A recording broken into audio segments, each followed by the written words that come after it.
La question c'est, est-ce que les produits utilisés pour le traitement des eaux n'ont pas d'effet négatif sur la santé des consommateurs? Il y a un débat aujourd'hui qui est un peu occulté, c'est celui de la présence de l'aluminium, hein. Vous savez que dans les traitements physiques, il y a la floculation-coagulation, où on utilise des sels d'aluminium, et on commence à se rendre compte aujourd'hui qu'à forte quantité, l'aluminium pourrait avoir des effets négatifs sur l'homme.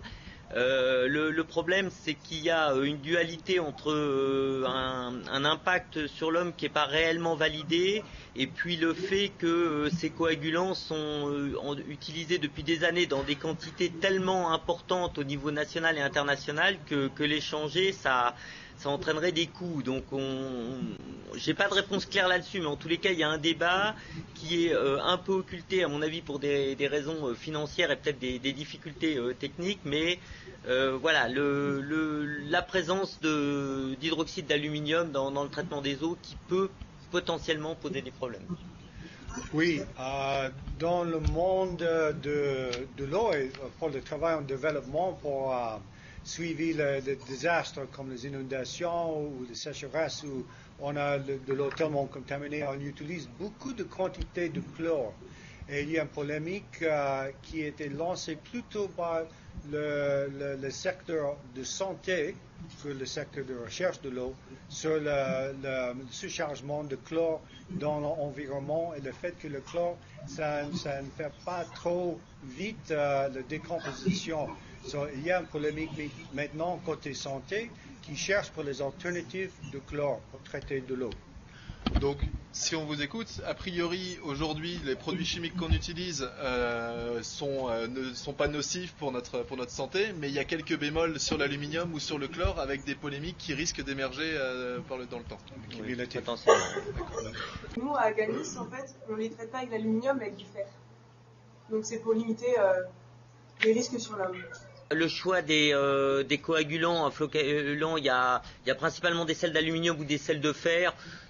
C'est pas toujours lié à des choix d'impact sur l'homme, c'est aussi lié à des eaux qui réagissent plus ou moins bien aux sels de fer ou aux sels d'aluminium, hein. Il y a pas mal d'études qui ont été conduites par les gens qui travaillent sur le traitement des eaux, et suivant l'alcalinité des eaux, suivant l'origine, les régions, on se rend compte que les sels de fer ou les sels d'aluminium vont être plus ou moins efficaces.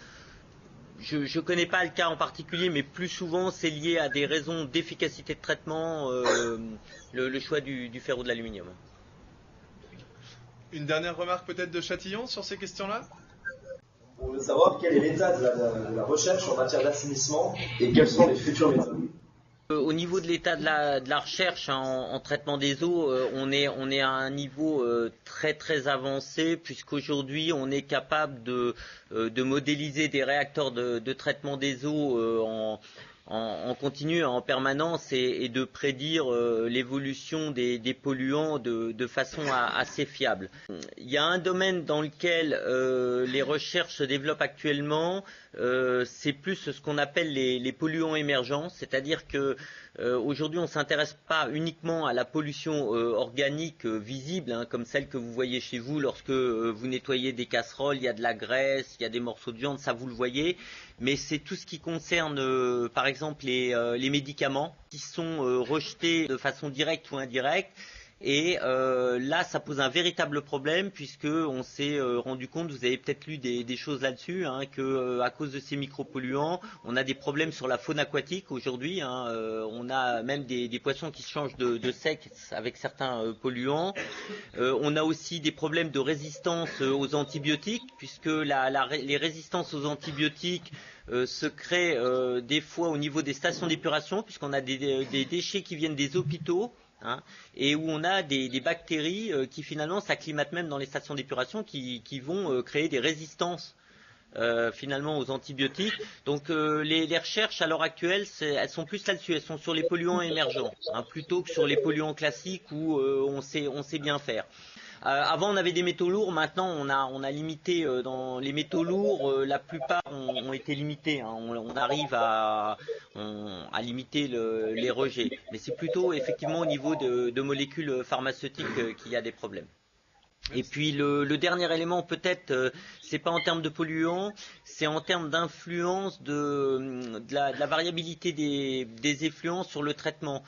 En fait, on se rend compte que suivant les villes, si vous êtes par exemple dans une ville où les gens rentrent le midi, vous allez avoir un pic de pollution le matin quand les gens prennent leur bain, se lavent, ensuite un nouveau pic le midi quand ils rentrent manger, un autre le soir. À l'inverse, dans les villes dortoirs, vous avez un pic le matin et un pic le soir uniquement. Dans les villes où il y a une activité industrielle, vous avez un flux continu.